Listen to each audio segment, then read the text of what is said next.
AP రాజకీయాల్లో రోజుకొక రచ్చ కొనసాగుతూనే ఉంది. పెద్దవాళ్ళు సామెతలు సామాన్యంగా చెప్పరండి. వాళ్ళన్నీ కూడా అవపాసన పట్టి వండి వార్చి వడపోసి వాళ్ళు కొన్ని సామెతలు చెప్తుంటారు. ఫస్ట్, నోరు మంచిదైతే ఊరు మంచిదవుతుంది. చెరపకరా చెడేవు, నోటి దురద ఎప్పుడన్నా ఎవరికైనా ఇబ్బందే. సరే, ఇప్పుడు అదే జరుగుతుంది. గత వైఎస్ఆర్సీపీ పాలనలో ఉన్నాయండి, ఇప్పుడు కూటమిలో వీళ్ళ పాలనలోకి వచ్చారు. కానీ రాజకీయాల్లో ఈ మాట్లాడే ధోరణిలో మాత్రం మార్పు రావట్లేదు. ఇది చాలా విచారించదగ్గ విషయం. ఎందుకంటే చాలా రాష్ట్రాలు ఉన్నాయి, చాలామంది పాలన సాగిస్తుంటారు. కానీ ఆంధ్రప్రదేశ్లో ఒక విభిన్నమైన పరిస్థితి నెలకొందా అంటే జరుగుతున్న అంశాలు చూస్తే అవునని తప్పక చెప్పదు. ఎందుకు ఈ అంశం వస్తున్నదంటే మాజీ మంత్రి జోగి రమేష్ అండి. ఆయనకి మళ్ళీ వరుస షాకులు తగులుతూనే ఉన్నాయి. సరే, అంబటి గారు మాట్లాడారు, ఆయన మీద కేసు పెట్టారు. ఆ అంశం అయిపోయిందంటే ఈయన ఏదో మాట్లాడారు, ఈయన మీద కేసు పెట్టారు. అయితే జగన్మోహన్ రెడ్డి గారు పర్యటనలో నేపథ్యంలో జోగి రమేష్ నిండా ఇరుక్కున్నారు అని. మరి ఆయనకి ఏంటి షాక్ వచ్చింది? వరుస కేసులతో ఉక్కిరి బిక్కిరి. ఇప్పుడు ఆయన మీద నాన్ బెయిలబుల్ కేసు నమోదైందండి. ఏ క్షణమైనా జోగి రమేష్ని అరెస్ట్ చేసే ఛాన్స్ ఉందంటూ ప్రచారం జరుగుతున్న నేపథ్యం. మరి జోగి మళ్ళీ జైలుకి వెళ్తారా? మొన్నే ఆయన సుదీర్ఘంగా జైల్లో ఉన్నారు, విడుదలయ్యారు. బ్రదర్స్ వాళ్ళందరికీ కూడా హారతలు పట్టారు, వాళ్ళ కుటుంబ సభ్యులందరూ కూడా ఆనందపడ్డారు. సరే, బయలు వచ్చిందని అది ఆ ఆనందం, ఆ సంతోషం ఇంకా మొయ్యకు ముందు మళ్ళీ స్టార్ట్ అయిపోయింది. మళ్ళీ ఆయన మీద కేసులు. జోగుపై వర్మ కేసు, ఇది ఇప్పుడు బ్రేకింగ్ న్యూస్. ఇబ్రహీంపట్నం పిఎస్లో ఎస్ఐ దీని మీద కేసు పెట్టారు. ఈ సెక్షన్లు కూడా ఎలాంటి సెక్షన్లు అంటే ఇంత త్వరగా మరి ఆయన బయటకు వచ్చే పరిస్థితి లేదా అన్నట్లుగా సెక్షన్లు ఉన్నాయంటూ వస్తున్న వార్తల నేపథ్యం. Section 223, 189 class 2, 292, 125 class 2, 126 class 2, 132, 190 BNS చట్టం ప్రకారం కేసులు నమోదు. ఈ కేసులు ఎందుకు నమోదు చేశారు అంటే అనుమతి లేకుండా ర్యాలీలు నిర్వహించడం, జన సమూహాన్ని పోగు చేయడం, సెక్షన్ 30 యాక్ట్ ఉల్లంఘన కింద కేసు. సెక్షన్ 30 యాక్ట్ అనేసరికల్లా మనకి వైఎస్ఆర్సీపీ ప్రభుత్వంలో ఉన్నప్పుడు చాలా అంశాలు గుర్తుకొస్తాయి. అప్పుడు కూడా సెక్షన్ 30 అనేవారు. ఎక్కడికి వెళ్ళినా లేకపోతే అమరావతి రైతులు ఆందోళన చేసినా ఏం జరుగుతున్నా సరే సెక్షన్ 30 ఉన్నా చేయడానికి వీల్లేదని. మరి అదే సెక్షన్లో వీళ్ళకి కూడా ఇంప్లిమెంట్ అవుతుందని ఎందుకు మర్చిపోతున్నారు? జోగి రమేష్ గారు లాంటి వాళ్ళు, జగన్మోహన్ రెడ్డి గారు వచ్చారు. దేనికి వచ్చారు? ఆయన పరామర్శించడానికి వచ్చినప్పుడు ఈయన ర్యాలీలు తీయడం ఏంటి? ఇది ఒక వింత ధోరణిలో ఉంది ఇదంతాని ఈ పరిస్థితి. సరే, దేనికి ర్యాలీలు తీసుకోవడం? ఏమొస్తుంది ర్యాలీలు తీసుకుంటేని? ర్యాలీ వల్ల ఏం కలిసి వస్తుంది? నిన్నేమో 2 చనిపోయారని అదంతా కూడా మళ్ళీ జగన్మోహన్ రెడ్డి గారి పడుతుంది. ఆయన ఎక్కడికి వెళ్ళినా సరే ఎవరో చచ్చిపోతున్నారు, ఎవరో చేస్తారు. సరే, ఆయన ప్రమేయం ఏముంటుంది? ఆయన ఏదో కావాలని చెప్పి మీరు చచ్చిపోండి అంటారా, కావాలని చెప్పి మీరు రమ్మని అంటారా? అత్యుత్సాహం ఇప్పుడు ఎలా తయారైందంటే అత్యుత్సాహం కొంతమంది కొంప ముంచుతుంది. అందులో భాగంగా మళ్ళీ జోగి ఇరుక్కున్నారు.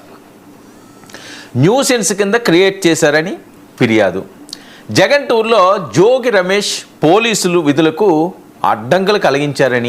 ఆటంకం కలిగించారని ఎస్ఐ రవివర్మ ఫిర్యాదు. మరి పోలీసుల ఆదేశాలను బేఖాతరు చేస్తూ బైక్ ర్యాలీ చేపట్టడం, జన సమీకరణ చేపట్టి పబ్లిక్ న్యూసెన్స్ క్రియేట్ చేశారు. ఇది ప్రధానమైన ఆయన మీద ఉన్న అభియోగాలు. ఇప్పుడు ఈయన యాత్రకి వెళ్ళినప్పుడు నిజంగా ఏదైనా ఎన్నికల సమయంలో నేను 2-3 సార్లు ఈ సందర్భాన్ని మాట్లాడాను కూడా. ఎన్నికల సమయం వచ్చిందనుకోండి, ప్రచారం అనుకోండి, ప్రతి ఓటరు మీకు కనెక్ట్ అవ్వాలి. మీరు గెలాలి కాబట్టి, రాజకీయాల్లో ఉన్నారు కాబట్టి, ఖచ్చితంగా ప్రభుత్వాలు రావాలని కోరుకుంటారు కాబట్టి ప్రతి మనిషిని మీరు కనెక్ట్ అవుతారు కాబట్టి అప్పుడు భరిస్తారు ప్రజలు. మరి ఇలాంటి వాటికి కూడా ఆర్భాటం చేస్తాము, ఎక్కడికక్కడ రోడ్లు బ్లాక్ చేసేస్తాము, లేకపోతే ఇంకోటి చేస్తామంటే అది యాక్సెప్ట్ చేసే పరిస్థితి ఉంటుందా? ఏ పార్టీ వాళ్ళు అన్నానండి. ఇప్పుడు జగన్మోహన్ రెడ్డి గారు వెళ్ళారని వీళ్ళు చేయడం అని కాదు. చంద్రబాబు నాయుడు గారు ఎక్కడికి వెళ్ళినా సరే ర్యాలీలు అవి మానిపించండి. పవన్ కళ్యాణ్ గారు ఎక్కడికి వెళ్ళినా ర్యాలీలు అవి ఆపించండి. ఎందుకంటే ఎమర్జెన్సీలు ఏముంటాయో తెలియదండి, కొన్ని ప్రాణాలు పోతాయి. అది ఎందుకు అర్థం చేసుకోవట్లేదో తెలియట్లేదు. ఆ ప్రాణాలు మన కుటుంబ సభ్యులు అయితే, ఆ ప్రాణాలు మనమే అయితే ఒకసారి ఊహించండి. ఒళ్ళు జలధరిస్తుంది, ఆందోళన కలిగిస్తుంది.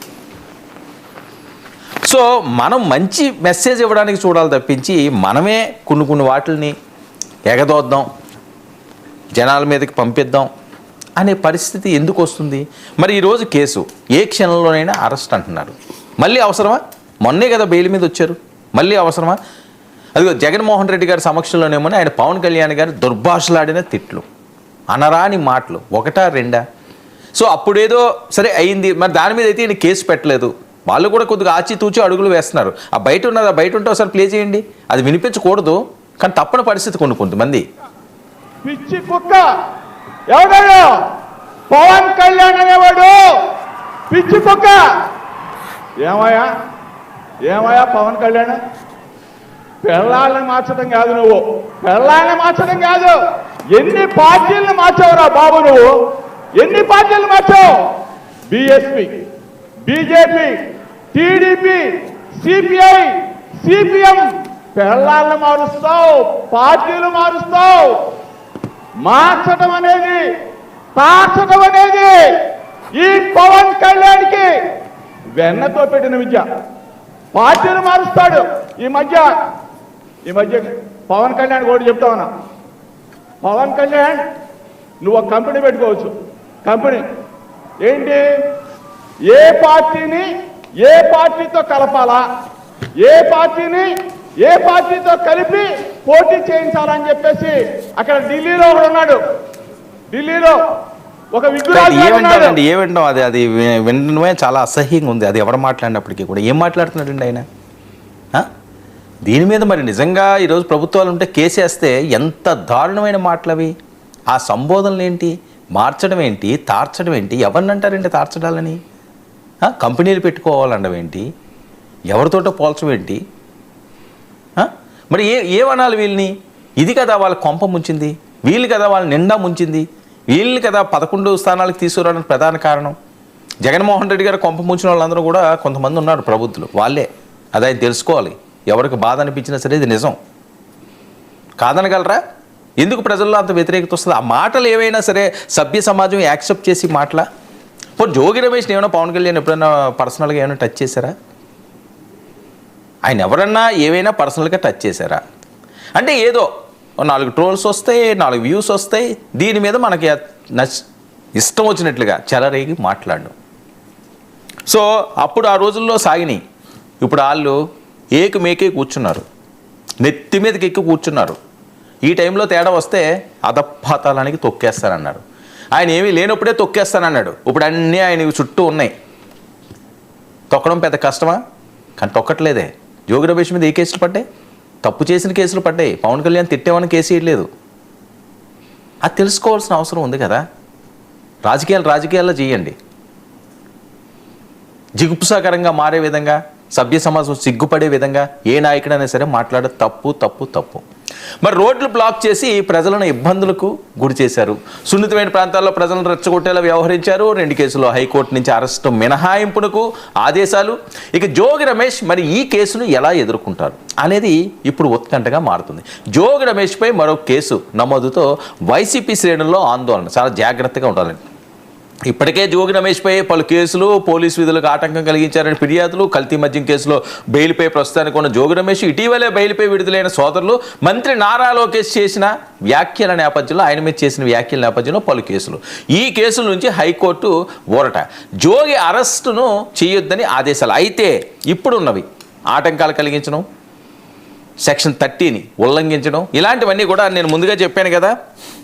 ఈ కేసులన్నీ section 223, 189 clause 2, 292, 195 clause 2, 126 clause 2, 132, 190 BNS చట్ట ప్రకారం కేసులు నమోదు.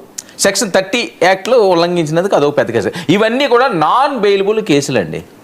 ఇది ఇప్పుడు జరుగుతుంది. అందుకని మళ్ళీ ఇంకొకసారి కాస్త ఆందోళన చెందుతున్నారట. ఎప్పుడు ఏ టైంలో మళ్ళీ ఏమవుతుందో, ఏమొచ్చి ముంచుకుపోద్దో అని. ఏదైనా సరే మనం మంచిగా ఉంటే అంతా మంచిగానే ఉంటుంది. మిగతా వాళ్ళు అందరి మీద లేకుండా కొంతమంది మీద ఎందుకు కేసులు ఉంటున్నాయి అంటే ఎక్కడో తేడా జరుగుతుంది, ఎక్కడో